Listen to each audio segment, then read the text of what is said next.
All right. So, hey guys, I am here today. This is a surprise lecture for you all. You didn't know this one was coming, and I'm super excited to be offering this to you so you can get some other insight than just my own. I have my friend Shannon Yarbrough here today. He is an author, and he is going to be talking with us. We're going to have just a little back and forth here this morning, and we're going to talk about writing ideas and share some information with you all. I mean, you hear from me all the time, but I want you to hear from someone else as well. And so Shannon and I have known each other for, what do you say, like we started doing the writing group in 2010, 2011? Yeah, somewhere around there. So at least 10 years, if not longer. Yeah. So Shannon has a new book coming out in April, and he's going to talk about that a little bit, but he has quite a few others. And so I'm going to do the share screen real quick, and I'm going to show you Shannon on Amazon. So here is his Amazon page. Super cool. Shannon, your hair's a little different color. It is, and I don't have the beard. That's a very old photo. But it's a good photo. It is a good photo. So you can see the different titles here that he has written. Dickenstein is the one that I have. I love Dickenstein. It's a mashup, you guys, of Emily Dickinson and Frankenstein. It's like a gothic horror, which is my favorite. So,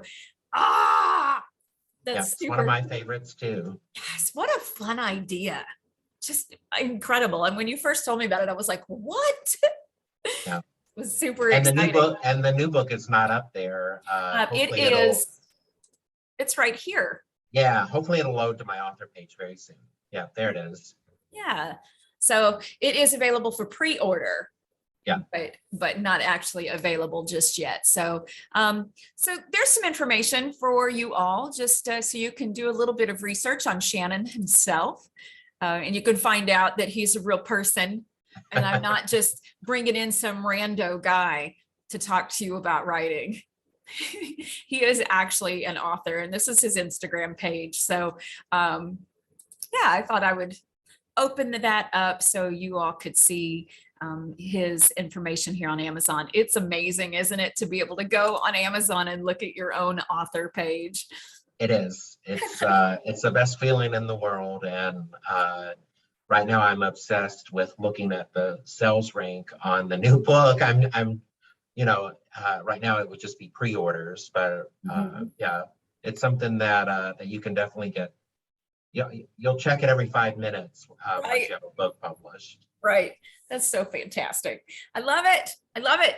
So today we're going to just talk about some different things, and I'm going to let Shannon give you all his thoughts on a few specific topics, but then I'm going to let him just kind of open up and give us some writing tips, things that he's discovered in his years of novel writing.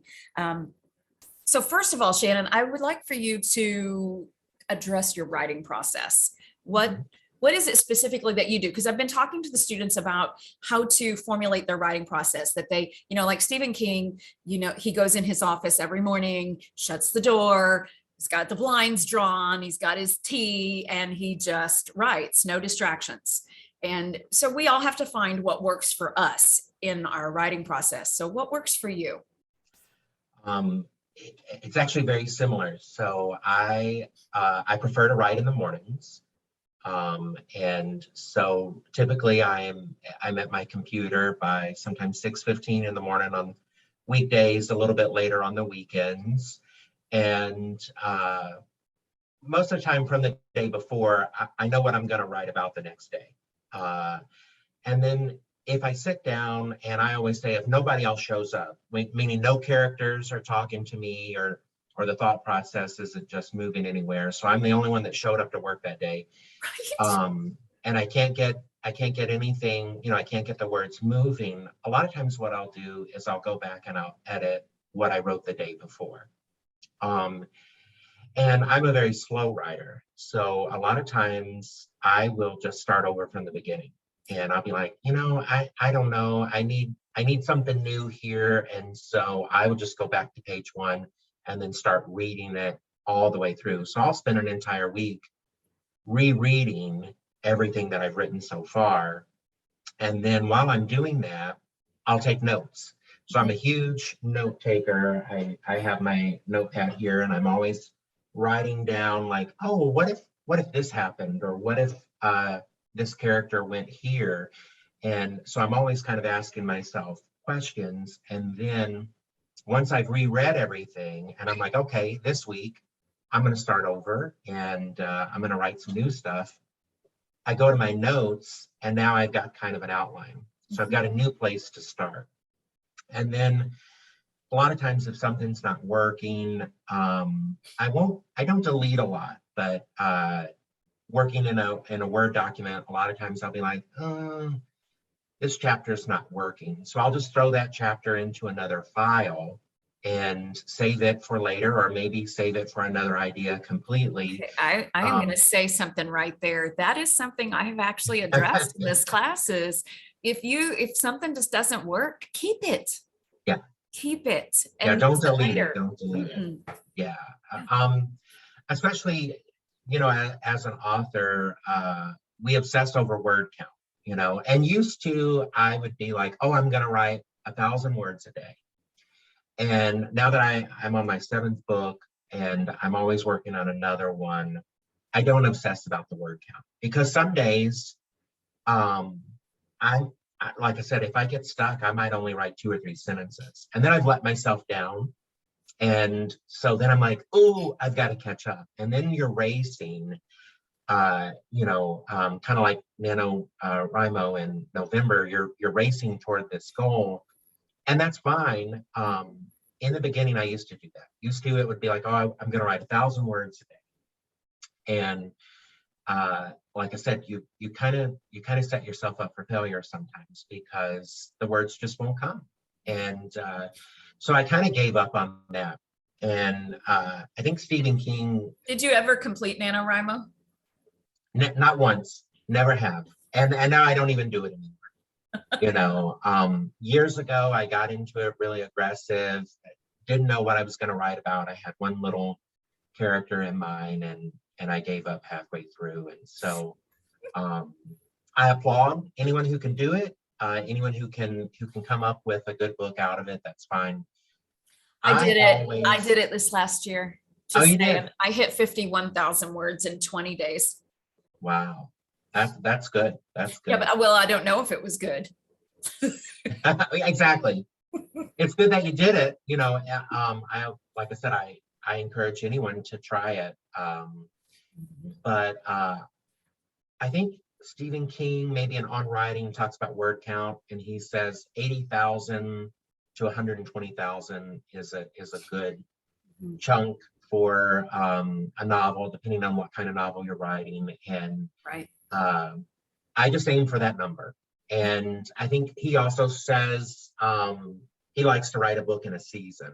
So if you take 3 months, and then you divide it by 120,000 or 80,000 word count, that tells you can figure out how many words you would need to write a day. But what I do is I just sit down and go, I'm going to write until I get to 80,000. And if I can't get to 80,000, then I know that book needs work. Right. Yeah. Correct.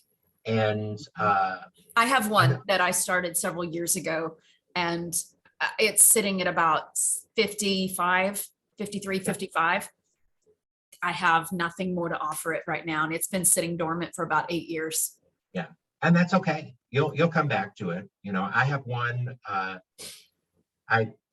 When I couldn't think of anything good to write, I go back to it, and I changed all the characters. I changed it from third person to first person narrative, and I still can't get past 60,000. And I'm just kind of like, okay, that story's not the one that I need to be telling right now. And so then I just move on. Right. Or you could just label it novella. There you go. Turn it into a bunch of short stories. It's The Great Gatsby. It's fine. Yeah. And that's okay. That's okay too, because at least you've written something. I'm not going to throw it away. Right. No. So absolutely not. I was recently going through all my writing files online that I have saved, And I came across things I don't even remember writing.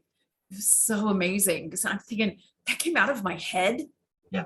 Wow. Like just, and it's crazy too, because like I look back and a lot of those things, which many of them are from 10 plus years ago, and they were all so centered around my children. Like I didn't realize how completely focused I was and that everything I was putting out, you know, was a theme.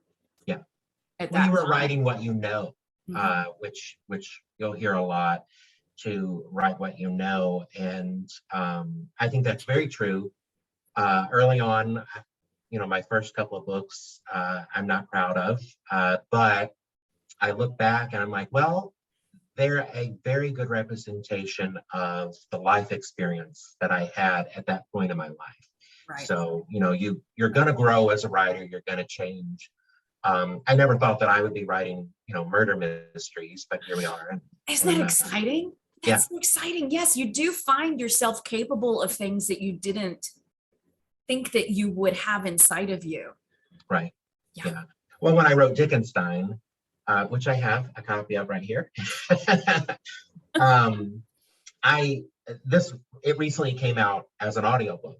And the narration is wonderful. I'm not plugging my own book, but I am. If you like audiobooks, Oh, listen to the narration because it's just absolutely phenomenal. And I've listened to it twice. And some of the sentences in that book, I'm like, I have no idea where that came from. right. You know, I do to Right. my own horn here, but I'm just like, man, that's a good sentence. Right. And I will tell you, going back to the word count and the timeline for writing, I wrote the first draft in 8 weeks. It's Yeah. the fastest I have ever written a novel. But Wow. it just came pouring out of me, and I was at a time in my life where that was the book that the story that I needed to tell, and I would love to repeat that process, but you know we can go years and it never happened. But of course, I don't give up on it. Right. Right. Oh, it's so fantastic. I remember when we were in writing group and you would be talking about that story. Yeah. I got very excited. And I remember you had me read through it before you actually got it published. I was so proud of you. So Yeah, proud of you. yeah. I that's probably, you know, my favorite book. A lot of times people say, "Oh, you know, what book would you recommend?" And it's always the first one out of all of my books, you know, that I recommend. Yeah. So So let's talk about writing group for a second, sure. because I have my perspective on what that meant to me, but maybe you can share what it was for you. For me, it was once I finished up at Lindenwood and I was no longer in the creative writing program. I had my master's degree, which of course meant I was a brilliant writer. I missed that peer review. I missed having other writers to talk to and to bounce ideas off of. Missed it. And I've been telling the students that they need to make connections with other people in their class, which is one of the reasons why it frustrates me so much that this is an online class only, because I want them to get the experience of being across the table, or as in our case, in a small bookstore in comfy chairs with other writers, so that you can talk about your ideas and share critiques and share encouragement. And so for me, I literally looked for a writing group and stumbled upon All on the Same Page bookshop. Right. Stumbled upon meeting Robin and you and all of the other fascinating people who were in our writing group. I mean, we had a professor from Washington University. We had this old dude. You remember Peter? Peter was like, what, 105 years old? Yeah. We had the gal with the curly hair. I don't remember her name, but Debbie. Mary Horner was there. Mary Horner, Debbie, Misha. Yes, Misha was fascinating. Misha's the one who put together, we all contributed to an anthology of short stories called Fauxpocalypse. And Misha was the one in charge of that project. That was a lot of fun. Yeah. So Yeah. So we met in this little bookstore that Robin Tidwell was the owner of, and it was so sweet. It was just a sweet bookstore, and there were comfy chairs, and then some not so comfy chairs. So if you got there early enough, you got a comfy chair. Yeah. But we would sit in a circle, and we would take turns reading excerpts from what we were writing and share thoughts with each other, and it was lovely. I think it was about once a week. Did we meet once a week? I feel like Yep. that's what it was. It was Tuesday night. It was lovely. Absolutely lovely. Yeah, It's a time period that I look back on with great fondness, and I miss it. I haven't taken the time to do that here in Tulsa, and I know that I need to, but I'm not going to find you again, and I'm not going to find Robin again. And right. but there are other writers. I know that. Right. Yeah. And even here in St. Louis, there is like a St. Louis writers group, Mhm. and they host a group once a month. And I haven't been to that. Of course, due to COVID, it's been online anyway. What I liked about our group was that we didn't really have a structure. So we Right. knew we were all just going to kind of come together. We'd spend 30 minutes just chatting about whatever. And then people would bring stuff to read. And so we would read, they would read it, and then we would kind of critique it and offer feedback. But what I liked about it was everyone was different. So Yes. it's not like we were all in the mystery genre, or we were all writing romance novels or Right. whatnot. So Mary really only wrote short stories. She was more of a teacher and just kind of, wanting to connect. And then Misha kind of wrote very abstract Mhm. stuff. Debbie wrote stuff for children. I was working on Dickenstein. Robin was writing kind of a apocalypse series. Well, So help me with the professor from Washington University. What's his name? I just looked at him yesterday on LinkedIn. oh yeah, I can see He his was face, but I cannot remember his name. he was writing a fictionalized account of his childhood in Maine. Yes, I remember those stories because David. His name was David. yes, and he was writing, stuff that would curl your toes. Like things that really happened to him when he was a kid, and you're like looking at him and you're like, but you're 75. Ew. Ew. Yeah. It was so great. I loved it because you're right. We were all so completely different in style. And the St. Louis Writers Group, they always have a theme and like a speaker.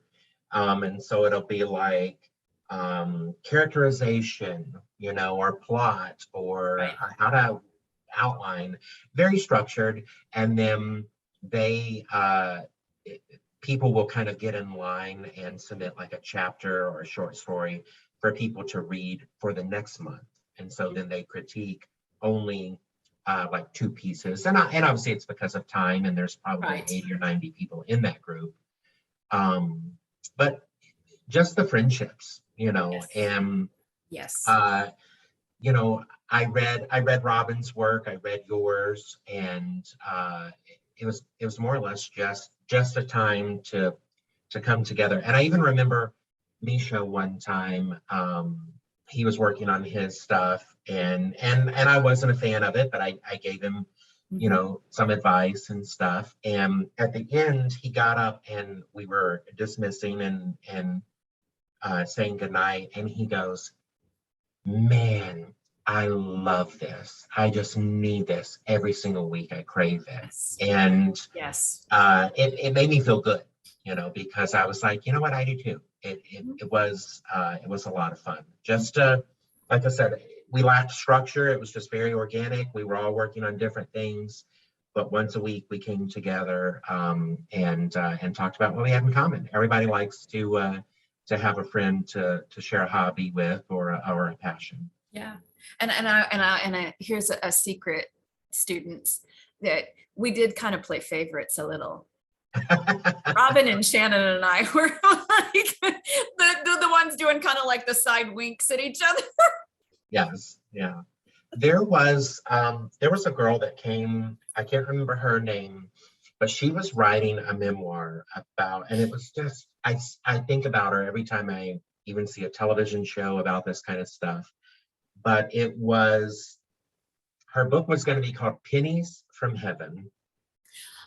And it was about signs from like when someone passes away, and then like all of a sudden you start seeing like butterflies everywhere, and you think of that that's a sign from that person. Right. But she collected all of these real life stories, and she read us her one time. No one was there except for me and her and Robin, and she read us her query letter, and it was like 2 pages long, and we were like, girl, you gotta cut some of that out. You gotta get to the good stuff. And she was dead set again. No, I'm not gonna do it. No, this is the way I want it, you know. Oh, you can't be like that. Yeah. So she was not very receptive, but I loved her idea. Right. And, no, that is a good idea, and that's he makes an excellent point there, you guys, with the query letters, which you're like, oh, what's that? Well, that's something you're gonna definitely need to learn about. But yeah, you want like a page on that query letter, and it is short and sweet, just like a cover letter for your resume would be. Short, sweet. Yeah. You need to read my book. Yeah. But she would read the query letter, and it would take 10 or 15 minutes to just get through the query letter. That's terrible. Sarah, her name was Sarah. Sarah. Yeah. Oh my gosh.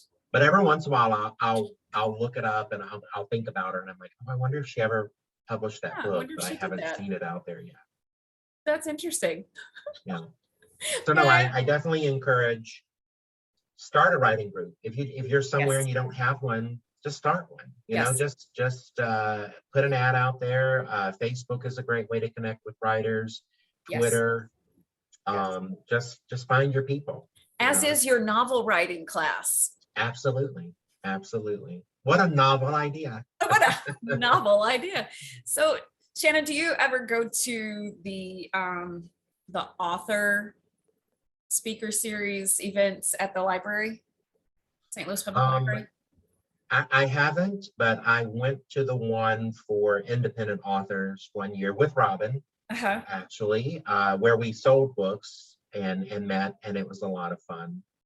And then obviously, due to pandemic, I haven't done any of that stuff, but I'm really looking forward to trying to do some marketing. There's an event here in St. Louis called PennCon, which is a lot like Comic-Con, but it's for authors. And you can come and meet local authors or authors from all over and buy a bunch of books. And then I'm gonna try to do maybe a book signing party, a launch party at a local independent bookstore here. Awesome. So I don't necessarily participate in a lot of the events that are out there, but I certainly support them. It is important to at least look and see what's out there. It says the teacher who has not yet done a lot of that here in Tulsa. Yeah. A big part, a huge part of finding your readership is online, you know, because of the ebook world. I wasn't on Twitter until about a year ago. I was like, you know what, I guess I need to do this. So I kind of only use Twitter to connect with other writers because it's kind of like you scratch my back, I'll scratch yours. So they have a lot of hashtags out there that I follow and kind of see what people are going on. Are doing. I saw even on your Instagram page, you had a couple of people suggest to you places to market your book. Yeah, and I always look into those too. I have an ad running on Instagram now that I'm just testing the waters and seeing, you know, what kind of activity I get out of that. That's awesome. So yeah, there's lots of tools at your disposal. Anything from your really are local independent bookstore to a course like this to the internet. Yes. Well, one thing that and I honestly, I haven't looked to see if we have this in Tulsa here, but I know in St. Louis before the pandemic, and we're talking back when I was living there, they did bring in nationally known authors to speak. And so I went to a few of those. I heard Barbara Delinsky speak, and I fell in love with her. I've read so many of her novels, but she was just this petite little bitty thing. She writes romance, and she was just lovely and talked about her writing process and made it all sound so completely attainable, you know. And I found so much encouragement from going and listening to her in this very intimate environment at the library. And then I went to J.A. Jance. So she's been on the national or the New York best-selling Times whatever list several times, and she writes these mystery crime dramas, and I loved listening to her speak. But to be honest, I'm not a fan of her books. I've read like 3 and went, but as far as being a speaker, she was entertaining. And then at Christmas time they had Wally Lamb. Oh wow. Oh, he was fabulous. He read a section of the book and I was just in awe, absolutely in awe. So getting out and intermingling with other writers. And I know that Tulsa has that. So I highly suggest, once our class is over, especially, that you all are pushing yourselves to continue with writing, to continue to connect and meet with other writers, and you will find people that you connect with and that you trust. And that's why Shannon is still in my life. We haven't shared anything with each other in several years, but if I needed him, I trust him. I know that he's going to give me honest, solid critique. And I hope that he knows that on the converse with me as well. You need to have people that are going to push you, but challenge you, and you can share your thoughts and ideas with, and even just the struggles that you face in writing, to be able to talk about your frustrations. Like Shannon and I were chit-chatting before we started the video about, you know, just different things in writing that are frustrating, and it's funny. And maybe you said it after the video started, I don't remember, but and now it's gonna flop out of my head. But waiting for your characters to talk to you, you did say that once the video started. But you know, you wait for the characters to talk to you, and some people, you know, people hear you say that and they'll be like, you're crazy. It's nice to have people in your world who understand exactly what you mean, and that you're not crazy. I a lot of times, you know, I'll come up with a character or I'll come up with a situation, like I did with the book that is coming out in April, The Answers You Seek. And I'm like, oh, this will be a really good book. I'm going to sit down and I'm going to write it. And then what we were talking about, how it just doesn't move, it doesn't go anywhere. And so, or like I said, the characters aren't speaking to me. And so you kind of have to figure out, you don't have to know the entire structure of your novel from beginning to end. If you do, that's great. When I wrote Dickenstein, I knew. But what happened was, I knew how it was going to begin, I knew how it was going to end, and I needed to bring those two together. And I didn't necessarily know what to put in the middle. And so a long time ago, I used to love to sit down and write a novel from beginning to end, page 1 until the end. And I can't do that anymore. Now I'm not as structured, because I know from experience, if I get stuck and the characters aren't speaking, I'm not crazy. What I'll do is I'll just be like, oh, you know what? Let me just leave this here and go on to the next scene. And so I think that's one reason why outlining in some way, or like I said, you know, I'll write notes and ask myself questions. That's why that's so important, because it gives me a place to pick up the next day. Right. And I used to, you know, like I said, I used to want to write chapter 1, chapter 2, chapter 3, chapter 4, and just write very linear. And it's much more fun and much more organic not to do that. If I'm stuck or I'm bored with the scene, I'm like, this is not working. But I've got a really good idea here for what's going to happen over here.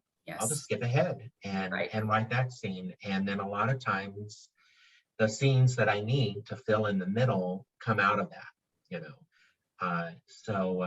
It's very important to be structured in some way in your method, but you can break all of the rules when it comes to actually sitting down and doing the process. Absolutely. Absolutely. And I was telling Shannon earlier about our textbooks, and how I want you to have multiple perspectives to consider and to think about, especially regarding structure and the writing process, because you have to find what works for you. Yeah. I still do sit down and start at the beginning and just write. I don't always know where my manuscript is going to end.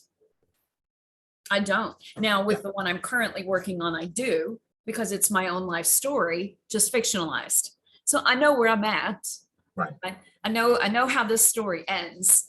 So this is a first for me, because anytime before, it has always just been get to know my characters and toss them into a setting and let the chips fall where they do.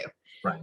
And that's the best part sometimes when you're writing something, and when the characters do show up and they take over and you're like, wow, I didn't see that coming. And that happened a lot, and is what really drove the plot of The Answers You Seek, in that I just kept asking myself, what, since it was a murder mystery, what if this happened?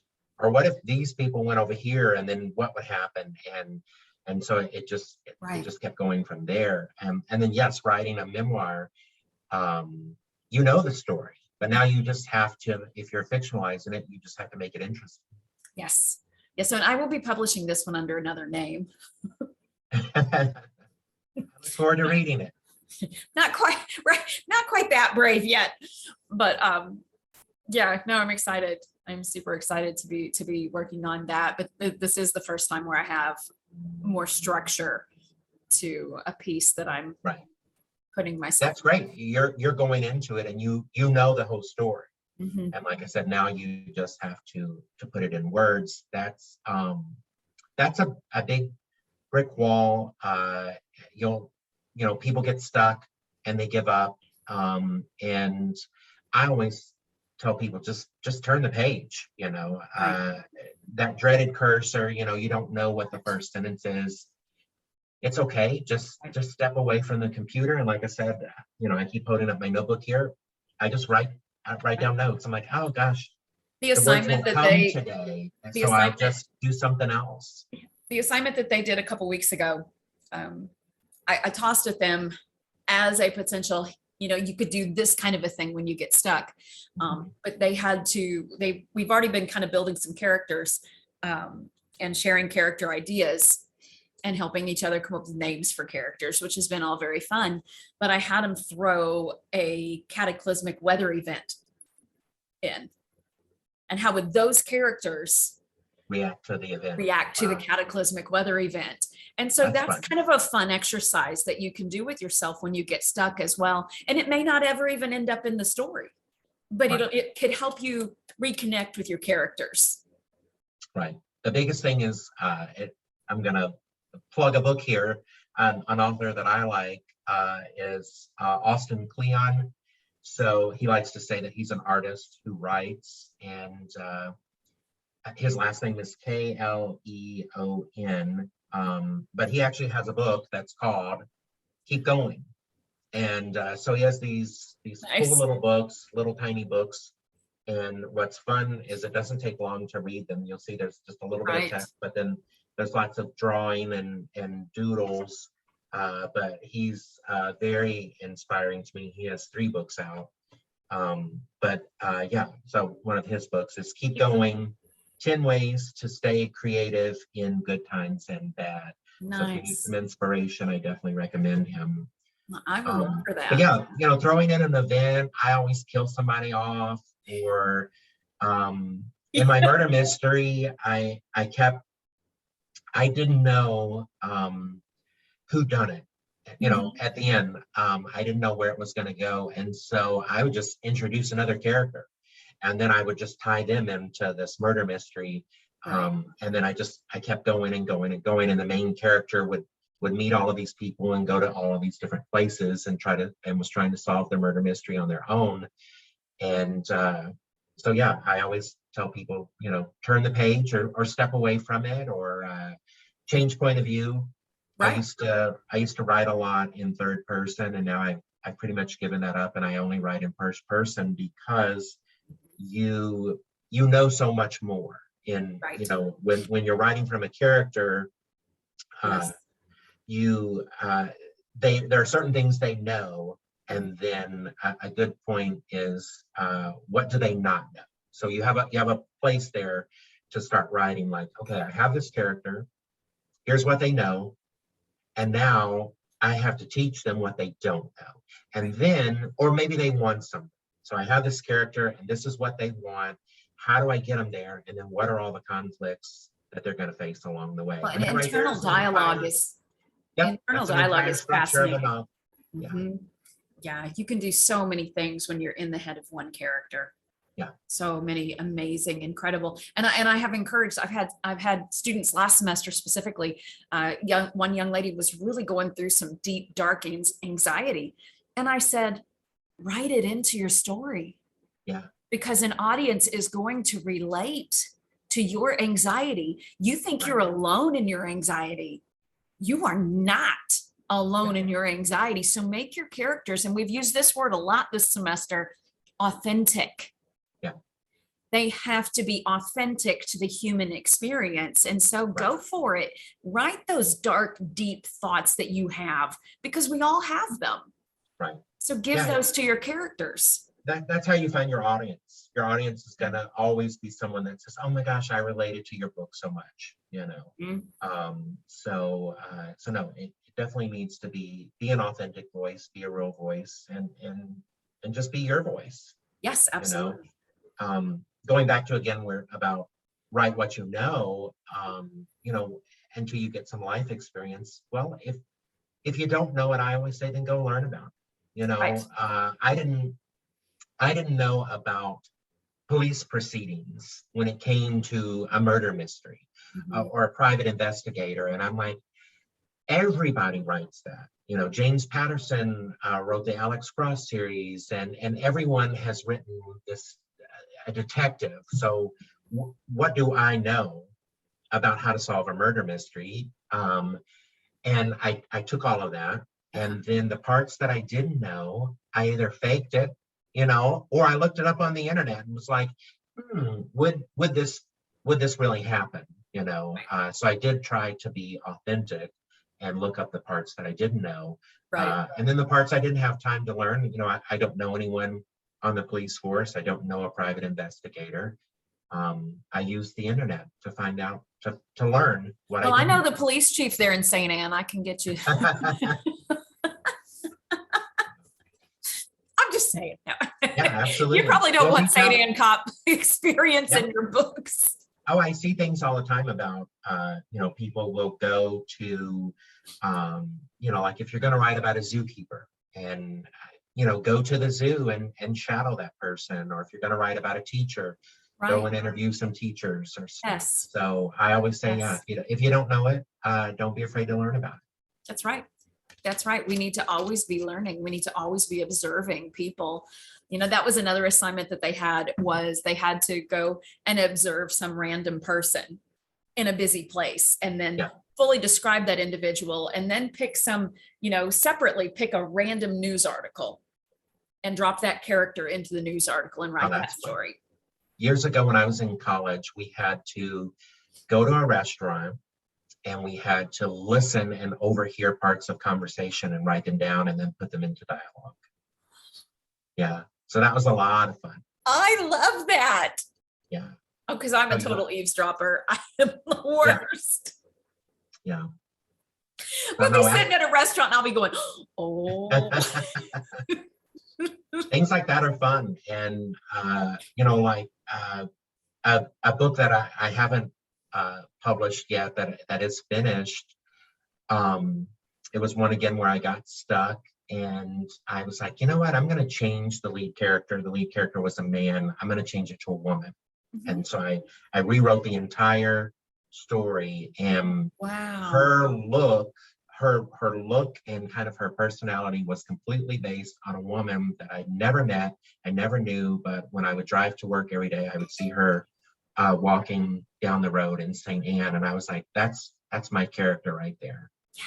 So I love that. So yeah, you're love collecting that. that, even though you're eavesdropping or whatever in the grocery store or in the restaurant. Yeah, look at that. I Yeah, would totally write a story about her. that's my Adeline from A Kiss in the Rain. Oh, wow. There I've you had go. this picture sitting on my desk for 13 years, 12 years. Yeah. Yeah. And that was just a picture that I found on the internet, and I fell in love with this woman. Like, Yeah. I need to be her. Wow. And it's funny. Okay, I'm going to plug another Austin Kleon book. Okay. He has a book called, his first book, Still Like an Artist. And what he means is just that if you can't come up with something on your own, borrow from the people who inspire you until you figure out your own method. And so Yes. and what I mean by that, how I did that is when I wanted to turn this book into a murder mystery, I went back and I reread my favorite murder mystery, which was Dark Places by Gillian Flynn. And all I did was, as I was reading it, I wrote down her structure. Mm-hmm. So what happened? What did the character do in chapter 1? What did they do in chapter 2? And by the time I was finished rereading the book, I had this nice little outline for my book. And then I said, you know what? I'm going to steal that. Right. I didn't steal her characters. I didn't copy any of the words. Obviously, It was my own characters, my own situation. But I basically stole her method, And can you read my book and be like, oh my God, that's Gillian Flynn's Dark Places? No, absolutely not. I didn't plagiarize. But think about it. If you were a painter, and you take years to learn how to paint a picture, well, what painters inspired you? So you kind of steal their method or their their ideas or whatever. You steal or you take a little bit from it and make it your own. If Stephen King is your favorite, I know Dacia likes Stephen King just like I do. And every time I read one of his books, I pay attention to how he writes dialogue, or how he describes things is a big thing. I used to struggle a lot with, you always hear people say, show, don't tell. And I'd be like, well, how do I do that? And a lot of my earlier writing, I was very wordy. I would spend a page telling you what a tree looked like. And as I've gotten older and I'm writing more now, I realize I don't have to spend a page telling you what a tree looks like. You know what a tree looks like. But I have to paint the picture of the tree in your mind. So I have to show you what that tree looks like. And that's definitely a big thing that I struggled with. Okay, so, I want to pose this one to you. So I was reading a student's weather event this morning, and she said, well, so the storm is bearing down, and I read this line: the trees writhed and danced. Oh, I love that. I was like, I love writhe. That's very negative and dark, but dance seems too happy to me. Yeah, I could see that. What other suggestion might you make there? If there needs to be an and something, what might be a word choice there? The trees writhed. Oh, I love that. But then I thought, well, maybe writhed in agony or writhed under the weight of the wind. Or slumped and writhed. Or you're definitely right about the way that we perceive the word danced, but how could you change that to where you could even cut that into 2 sentences? The trees writhed, and they, the next sentence could be something like they danced with a sense of sadness, or their dance lacked rhythm. Yeah. You could just put a little bit more in there. Their dance lacked rhythm. Yeah. Their dance was erratic. That's kind of poetic, and like I said, and then you're still using both of those words because I like both of those images, that they writhe and I like danced. I didn't immediately see it until you pointed it out, like, oh, well, dance could be happy, but And for how me, do we make it sad? It was the paragraph leading to that was all very dark. Right. And so when I hit the word danced, I went, it pulled me out. And you don't want a word to pull your reader out. Yeah. Another thing that I always do to going back to the show me, don't tell me, is I take all of my plain nouns, and by plain nouns I mean tree, dog, cat, lady, book. Tell me what it is. Mm-hmm. So you could say the pine trees, mm-hmm. right? They looked as if they were dancing without rhythm, so just a little bit more color. Yes. But so tell me what kind of trees there. Yes. Here's an example that I'll give you. The dog walked down the street. Mm-hmm. Okay, what kind of dog is that? Mm-hmm. We know they're walking. A dog walks everywhere that they go. So we need a better verb.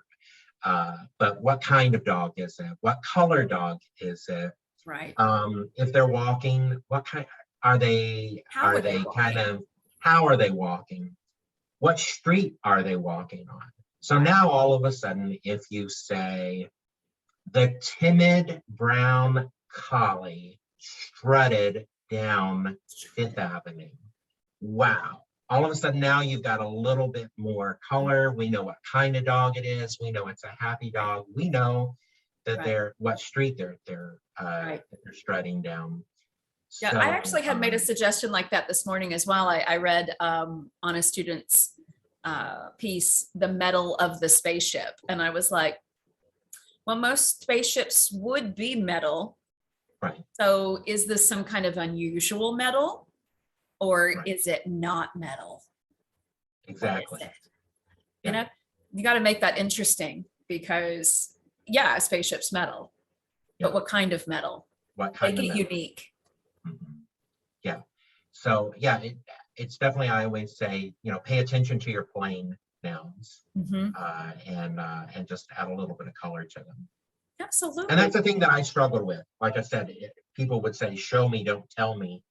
And I would be like, well, how do I do that? Mm-hmm. Mm-hmm. That was one of the first things that happened to me in the peer review sessions when I was, starting the MFA program there at Lindenwood. Was I would get told this is telling, not showing, and I'd be like, I don't get it. I don't understand. Right. I don't know what you're talking about, and that was devastating for me because, like I said earlier, I thought I was a good writer, but it was devastating to find out that my writing was telling as opposed to showing. But it after some stretching and some growth and some challenge, especially from peer review and critique, I was able to begin to understand the value of show and the value of visualization for your reader. That's why I always say, just go back. We'll talk about the query letters again. That's going to come up. Just go back and read whatever book that, whatever author that you like, and just pay attention to how they describe things. Pay attention to how they write dialogue. Pay attention to how they move their story forward. Right. And then just steal it and do it. Steal like an artist. Right. And be unafraid too. That's another thing. I had an assignment one time where the professor straight up told us, I want you to write out of your comfort zone. And I was like, because I was in a pretty strong box at that time in my life, but I wrote a sex scene. And I was like, oh, and it was good. And I was like, holy crap, I can't let anyone see this ever. And now I'm like, whatever, I can do it. I can, I can write that if I want to, but it was like that getting over the hump of don't stop yourself from going there, go outside of the box. Not being afraid. Challenge yourself. Right. Yeah. Well, and to stand out. That's one thing, like I mentioned about the query letters, was when you're submitting query letters to try to get representation, they're going to ask you, oh, what books out there are like yours? Uh-huh. And so that's why when I was, trying to find a home, a publisher to take on The Answers You Seek, I could say Dark Places by Gillian Flynn, because most people knew who Gillian Flynn was, or they had heard of that book. So so it is very important to know your market when you get ready to try to sell your book, Right. because people are going to go, even though you're like, oh, I'm not like anybody else. I'm my own person. They're going to go, who are you like? You know, Right. um, Right. if you and it's okay to say, I'm inspired by Stephen King. I'm inspired by J.K. Rowling. I'm inspired by James Patterson. But you do want to be like, wow, what books out there? Because a publisher needs to make money. So they're going to say, where would your book fit in a bookstore? Right. Who's it going to be shelved or compared to? Right. Who's it going to be So sitting it's next perfectly to? okay to still like an artist and to copy the format of an author that you like. I love that. That's fantastic. All right, Shannon, talk to us about this new book and what it took to get it published. You were telling me earlier about the editor.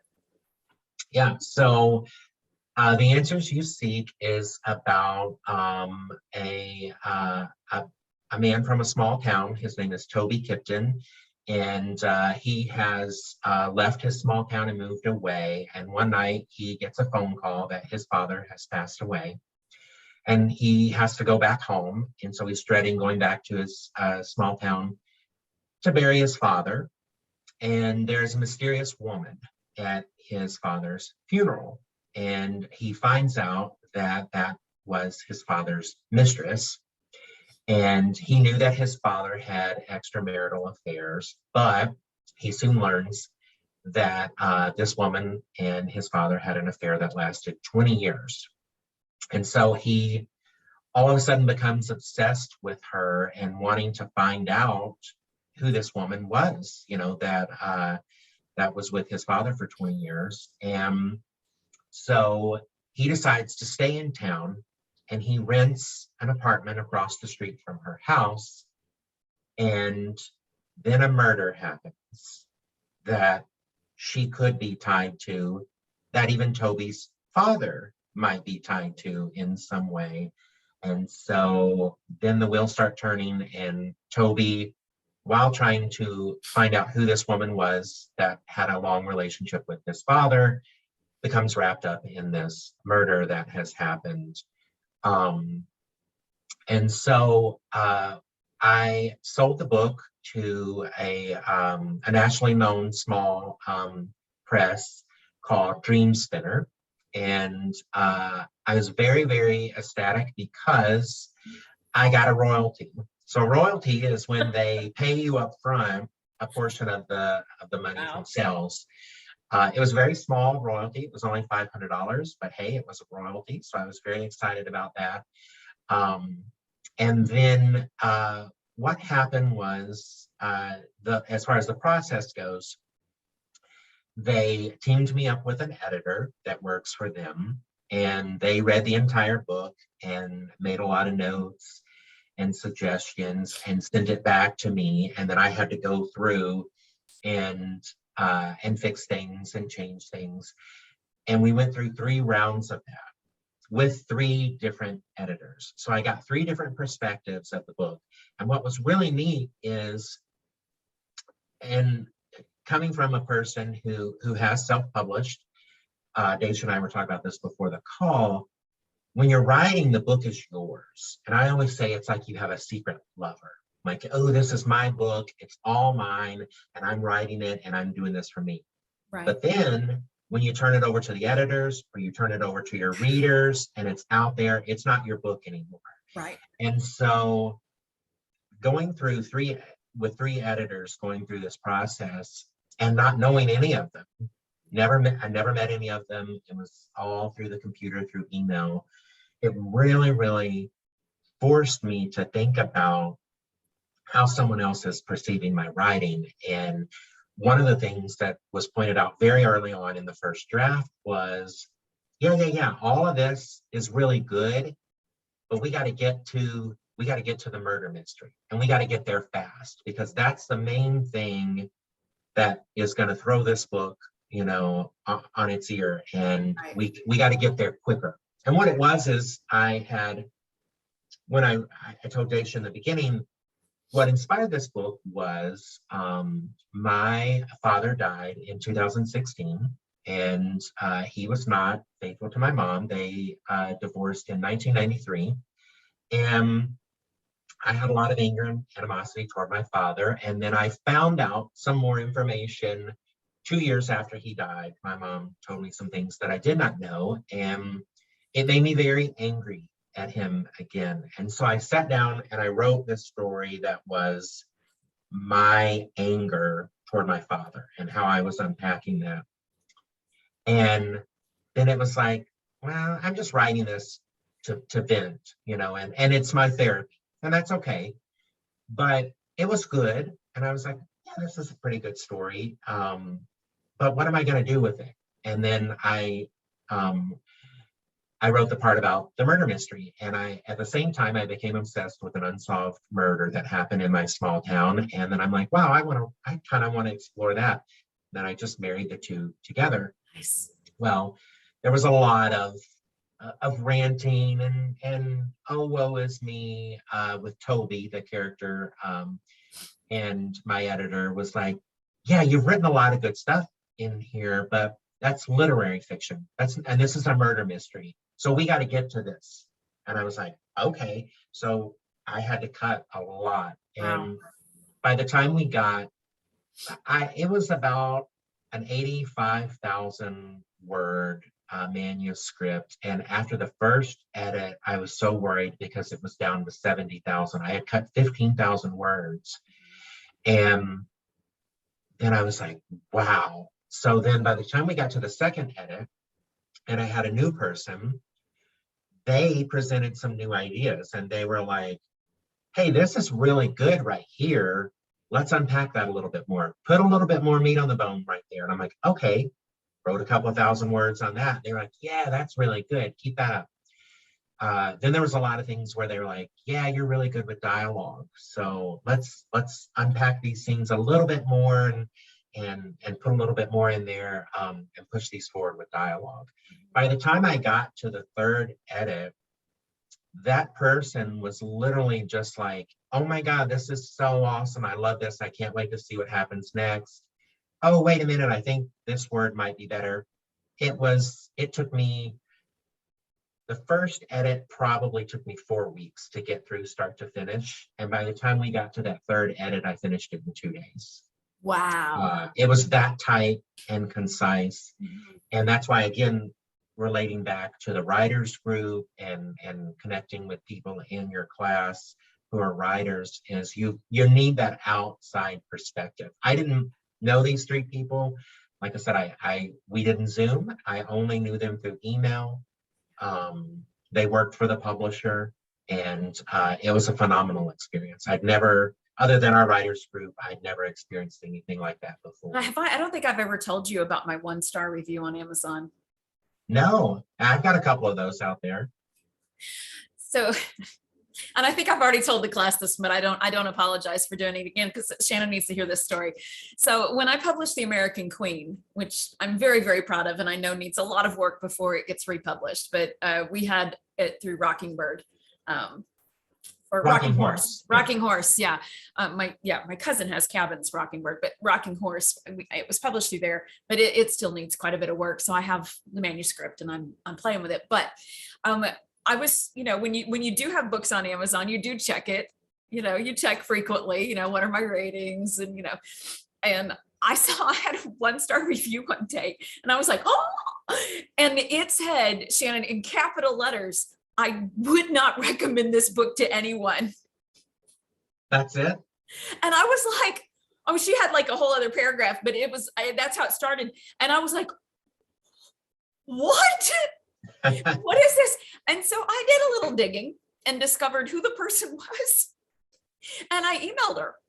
And I was like, this is the author of The American Queen. Would you be open to having a conversation?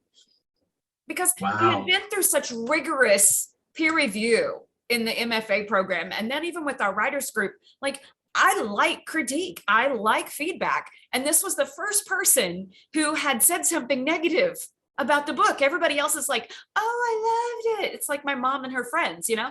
And so I got a hold of this gal and I'm like, will you talk to me?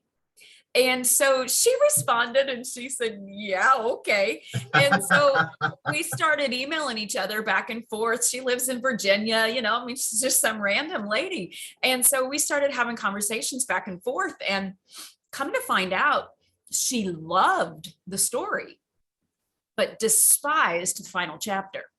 Oh, wow. Despised. She was so angry at how nice and neat the book tied up. She said to me, and I'll never forget this, she said, Alice didn't deserve that ending. Wow. And I went, oh, and I thought about it, and she's right. That's much too fast. That was way too much of a Game of Thrones ending. You know, Wow. like you have 7 seasons of and then wrap up, throw away. Right. You know, and she was just pissed. And I was like, okay. So now that the manuscript's back with me, I've started a sequel. Mm-hmm. And neither one are finished, but Alice's story didn't end there. It can't end there. She was right. And so, you know, I have the sequel 3/4 of the way written, and it's crazy. It's a spy thriller that I would never have thought I would be capable of writing. And like you said, it does require you to reflect on other books and reflect on movies and reflect on storylines that you have enjoyed. And so, yeah, isn't that crazy? But it was the 1-star review that's been my favorite. Oh, wow. My favorite of all. Like, I was so inspired by her, and she eventually went in and took her review down. I didn't ask her to. She went in and took it down herself after she and I were communicating for a while. So that was super cool. A long time ago, you know, you could vote a review as helpful or not helpful, and you could leave comments. You could comment on a review on Amazon. And so I remember I got, you know, 1-star reviews, and I left comments, and now you can't anymore, and you can only vote and you can't even vote it not helpful. You can only vote it if it's helpful or not, or you could report it. Somebody got their feelings hurt. Right. But that's another thing too. Early on, I really took a lot of my reviews to heart, and now I don't so much. Now it's like, you know, I know who I'm writing for, and if someone else is displeased with the writing, I'll read what they have to say. I don't know if I would reach out to them. But wow, what an experience. Yeah. It was, and I talk about it all the time in every class I teach. I talk about it because I have a real big push for peer review in my in-person classes. I really push peer review, and so we started out with that. I start talking to them about the peer review process and how we will learn from it and grow from it. And you can't take any of it personally. Just like you said, you cannot. You have to develop a thick exoskeleton where you just you take them at face value. You look at the critique and you go rationally, okay. And you think about it. Like, it doesn't mean you have to take all of the advice. You think about it and keep what works and toss what doesn't. Exactly. Years ago, you make me think of a story. Years ago on my blog, I wrote a nasty little piece about Anne Rice. And Anne Rice stopped writing about vampires and witches, you know, and she just had a very big life experience. She had a spiritual awakening. A spiritual awakening. And then she eventually went back to writing about vampires and witches. And I wrote a nasty little thing about how, you know, she's probably turned a lot of her readers against her. And oh, she's just doing this because she needed a paycheck. Well, she emailed me and said, you know, oh, you're probably right. Haha. Yeah, I needed a paycheck, you know, and whatever. This was about me. It's not about you. And first off, to get an email from Anne Rice, you know, and be like, whoa. And that's why the internet can be a very dangerous tool. So just be aware of that when you're putting information out there. Sometimes it does come back. You could hear from the author. You could hear from the author about that 1 star. I won't even. Here's another thing that Austin Kleon talks about is he says, I don't read bad books. And he says, what I mean by that is if I'm reading a book, if I start reading a book and I don't like it, I don't feel a need to finish it. I don't owe, the author got money when I bought the book, but I don't owe them anything. I don't have to go online and write a review, even if it's a good review or a bad review.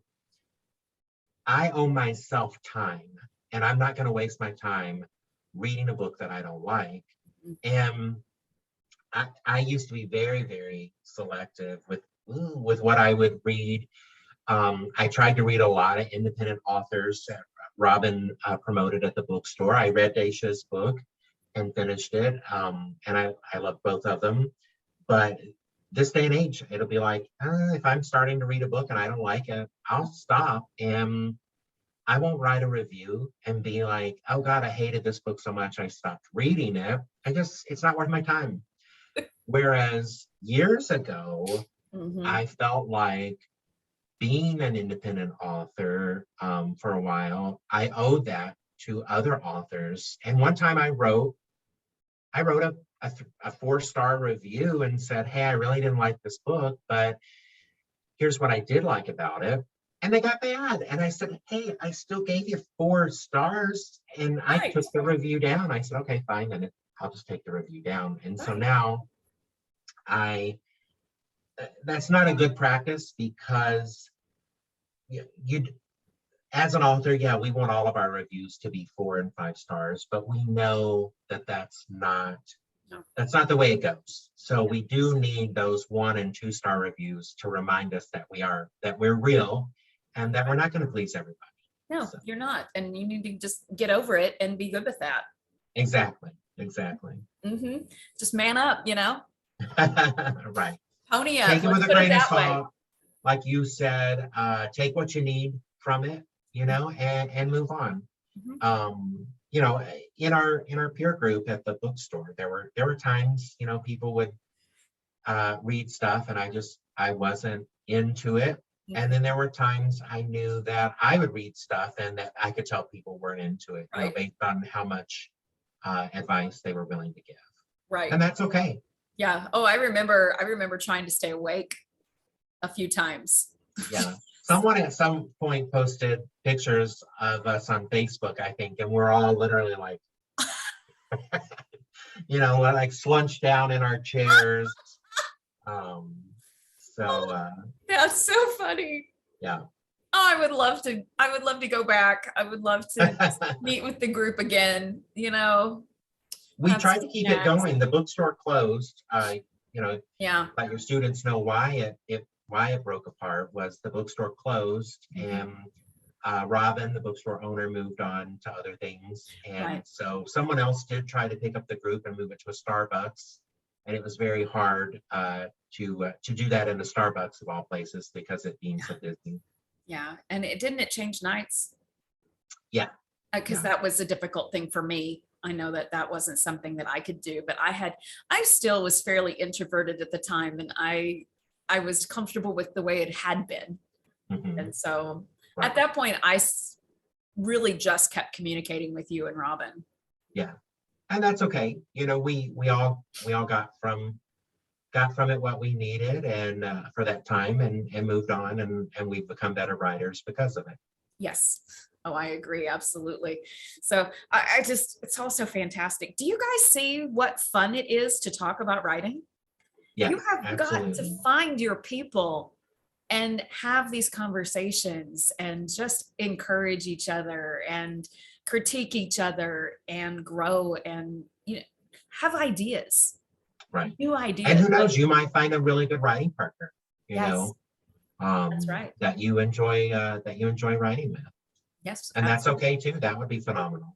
Right. Well, and two, we all read different things. And so as Shannon's been talking, I've been making notes like, oh, I want to look for that book, or, oh, that sounds interesting. I'm over here taking notes because his experiences are completely different than mine, you know? Right. And so that's another thing, that unless you're talking to other writers, you're kind of lone rangering it, and you really don't want to do that.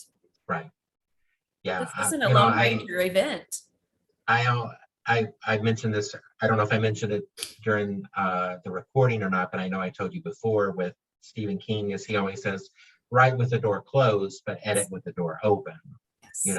And I've always been that way with when Yes. I wrote Dickenstein. And when I told you I wrote the first draft in 8 weeks, and I kept it very private, and had it all to myself, and loved it that way. But then I was, anxious to get it out there in the world and see what other people thought about.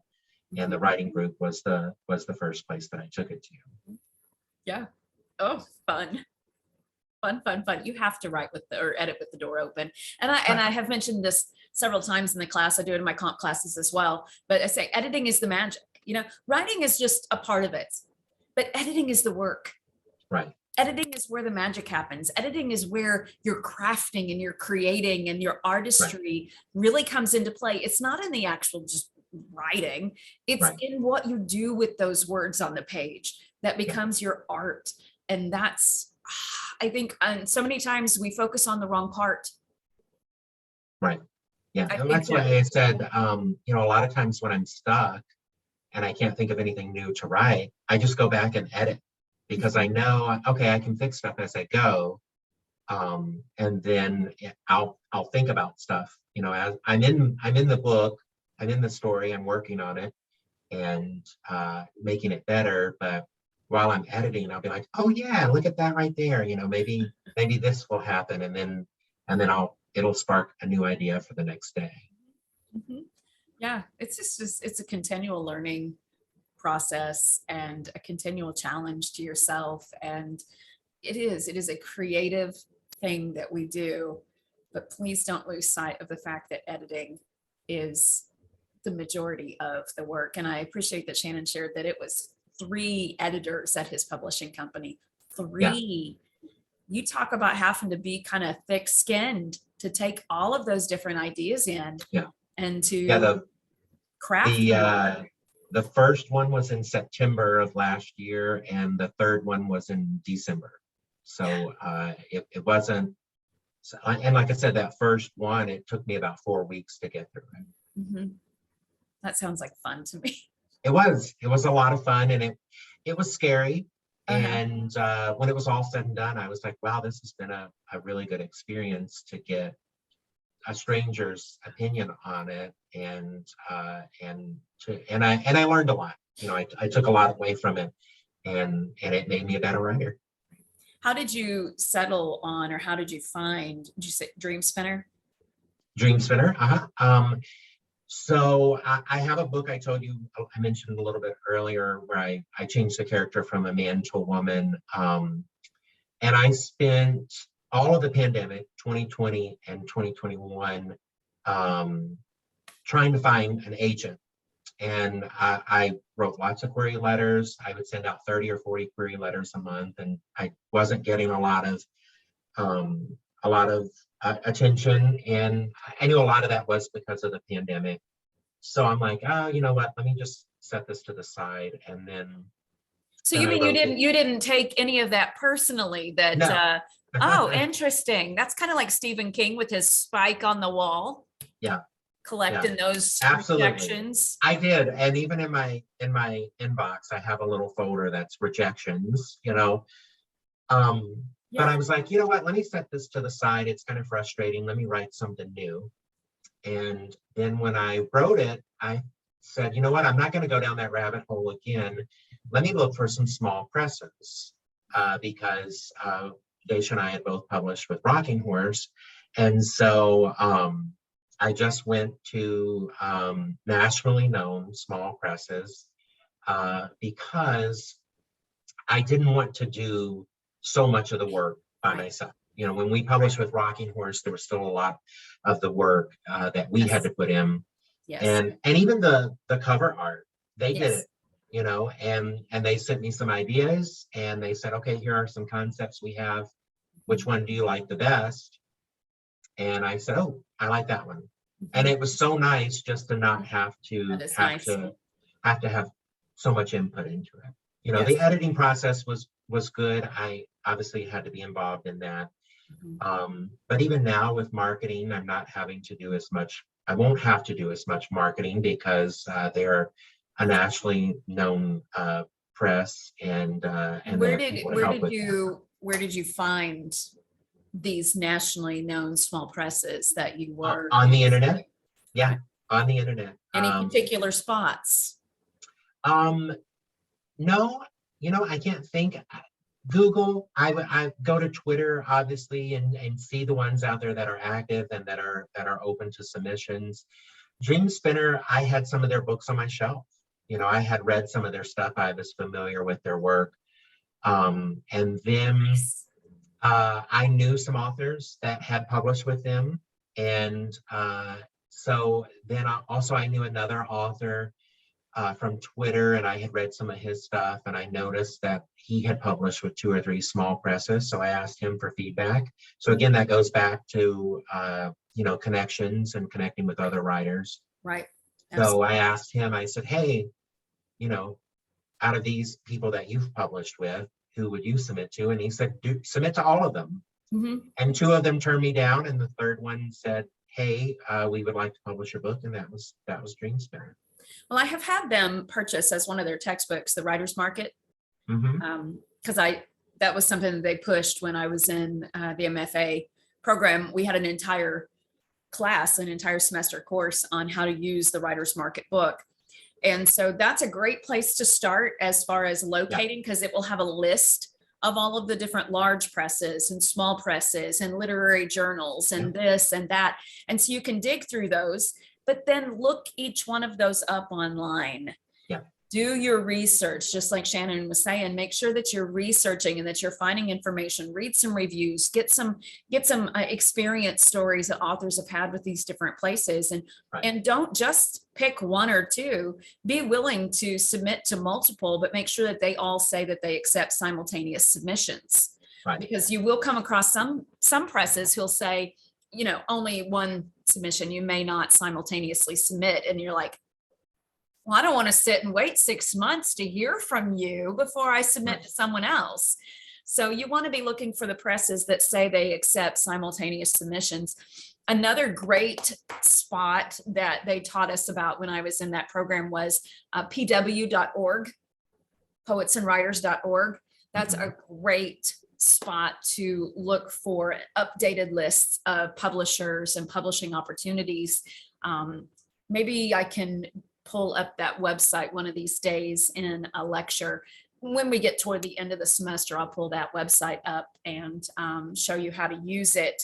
But there is a spot where you click on where it says presses, and then you can go in there and you can filter, you know, the different types of presses, if they accept simultaneous submissions, if they accept erotica, if they only accept thriller, if they accept just whatever type of writing that you're doing. You can narrow it down to presses that are looking for books like yours. And a lot of you are writing fantasy, which I have expressed a little concern, but I just feel like I feel like at the outset, some of us are tackling really large projects, but we're all different. So I'm not going to say don't. I just want to be very practical and remind us all that, especially when we're just beginning, there's so much learning that has to be done, and so much humble pie to eat. So much humble pie to eat, but there's a lot involved in all of these processes, and it's super fun. It's super fun if you're very serious about writing, and it's just something that you're driven to do. I would say that Shannon and I both fall into that category. It's something that we're just driven to do. Like, I need to express myself this way, but then with that comes the responsibility of the work that comes with it. So there's a lot of work that goes into it, not just the editing, but then finding the publishers and not taking it personally when they reject you. But Right. just even doing the work to locate publishers that are looking for the type of things that you're writing can be daunting. It can be a little bit like, I'm not finding the right people. And it might be that all of the ones that accept your style of writing only accept submissions from Christmas Day to Martin Luther King Day. And you're like, but that's a month and it's 10 months away. That's Right. not fair. Keep looking. Yeah, it definitely takes a lot of patience. Like I said, all through 2020, I said, you know what, I'm gonna query 30 or 40 agents a month. Right. And I would find ones that I liked. So I would look to see who the agent was for a particular book. Right. They would be closed to submissions, and Right. I would just make a note of it. I'd be like, okay, I'll circle back to them. So I made myself a big chart where I kept had a track big of all of chart. that. Yeah, and then I would keep up with who was rejecting me or who wanted to read part of it. And I have not queried an agent in over a year, and I'm still getting rejection responses. And I'm like, I sent that 2 years ago. Right. Why are you emailing me now? You people are slow. Yeah. So yeah, it's a very, very slow process, but so is writing a book.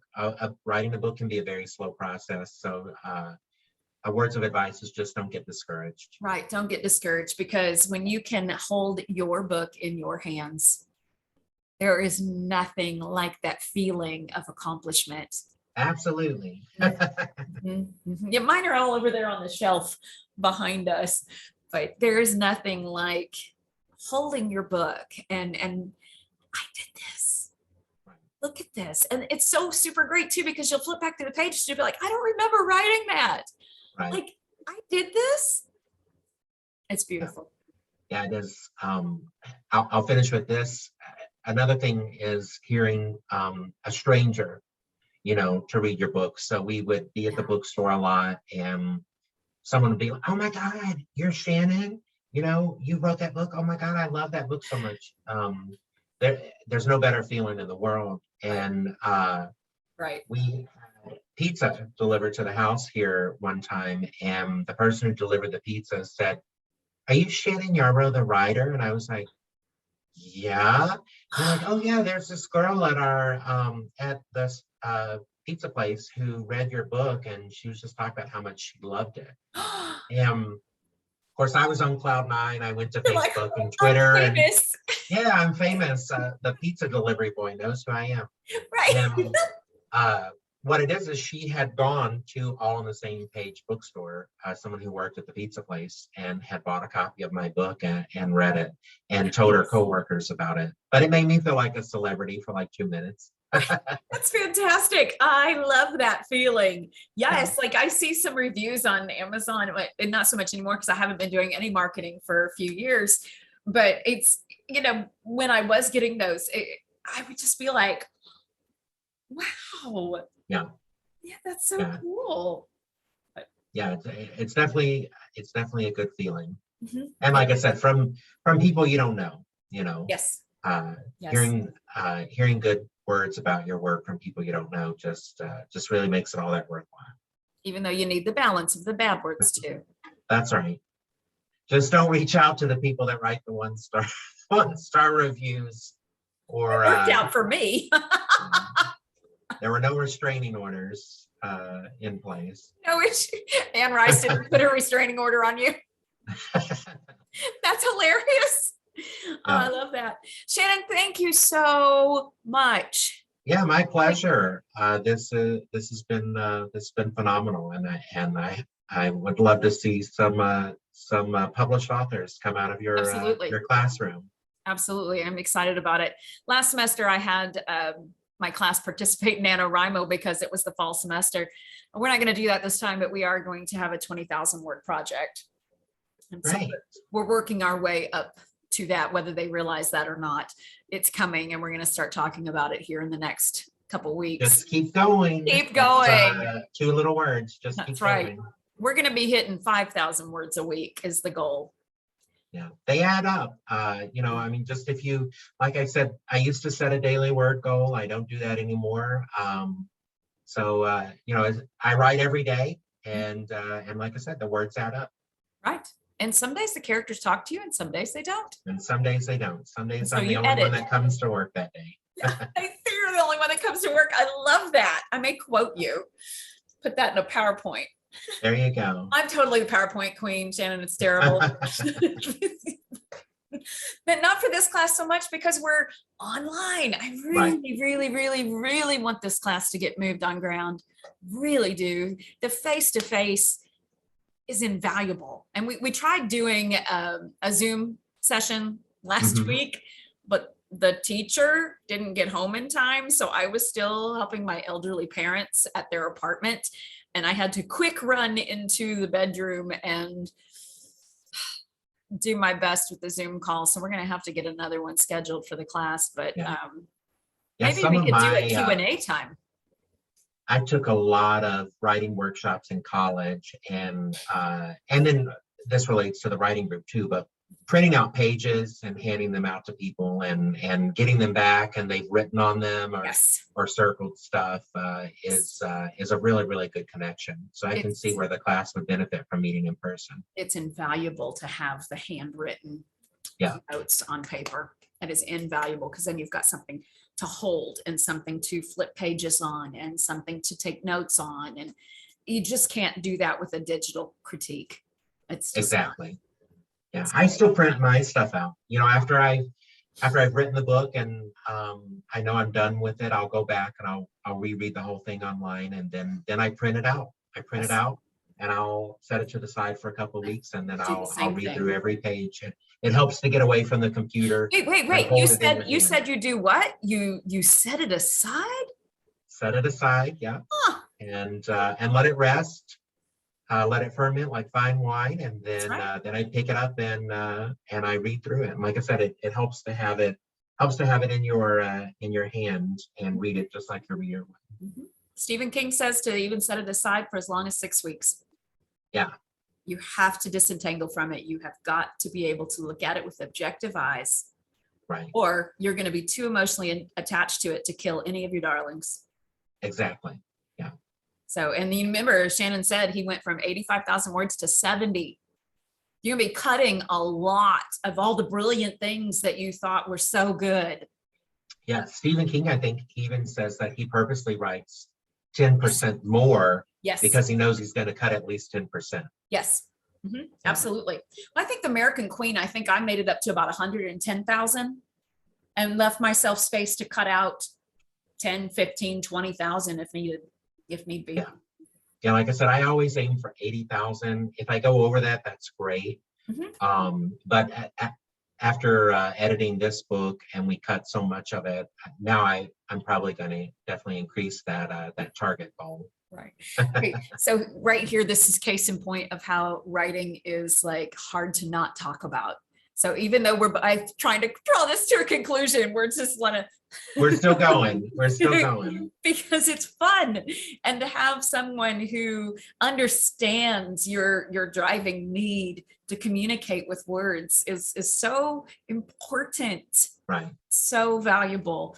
Well, I'll say any of your students who have made it this far in our recording, I wish you the best with your writing, and I wish you all the success. And it is a wonderful feeling to have your novel out there in print. So just keep going. It is. Well, I'm going to draw the video to a close, but you and I can still talk for a moment after I turn the recording off. But thank you so very much. Yeah, thanks for having me. This has been a lot of fun. Yes, it absolutely has. And so I hope all of you enjoy this. If you have questions, just give them to me and I can send them to Shannon, or I can give you his email address as well. If you want to communicate with him directly, that would be, I know that I'm volunteering you, but I know that he would be open to talking with you on the side and answering questions and sharing more of his experience and whatnot. So yeah, very, very exciting. So Shannon, thank you very much. I'm gonna stop the recording and let it start doing its thing. And Here we Thanks, go. everyone. Yes.